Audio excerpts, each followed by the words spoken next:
ఐశ్వర్యం ఉంటే దాన ధర్మాలు చెయ్యి, వయస్సు ఉంటే తీర్థయాత్రలు చెయ్యి. ఆ కోసం కూడా ఖర్చు పెట్టకపోతే అలా ఫోటోలు తీయడానికి కాదు తీర్థయాత్రలు. అక్కడ కథలు ఉంటాయి, ఆ కథ విని నేర్చుకోవాలి. ఆ కథలో ఏం చెప్పారు, ఆయనకి ఎందుకు దేవుడు కనబడ్డాడు, నాకు ఎందుకు కనబడ్డు, కాళహస్తి వెళ్ళాం, కన్నప్పకి దేవుడు ఎందుకు కనబడ్డాడు, నాకు ఎందుకు కనబడ్డు, నేను చేసిన పాపం ఏమిటి, ఆయన చేసిన పుణ్యం ఏమిటి, ఈ కథ వింటే అవన్నీ తెలుస్తాయి. అప్పుడు ఆ ప్రకారం ప్రవర్తిస్తాం. అందుకని తీర్థయాత్రలు చేయడు, దాన ధర్మాలు చేయడు, పేదవాడిని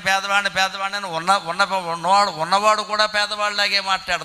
పోని ఇవేవీ కాదు, ఏదో ఒక మార్గంలో సమస్త భువనాలకే అధీశ్వరుడమైన ఓ పార్వతీ వల్లభ భర్గా కుకుటేశ్వర స్వామి, నిన్ను సేవించచ్చు కదయా, కనీసం డబ్బు దానం చెయ్యకపోయినా, తీర్థయాత్రలు చెయ్యకపోయినా ఒక్క పని చేస్తే మనకి మనశ్శాంతి కలుగుతుంది, సమస్త శుభాలు ఇంట్లో చేకూరుతాయి. అదే నమ శివాయ నమ శివాయ నమ శివాయ ఎక్కువ భాగం ఆ శివనామస్మరణకి కేటాయించాలి.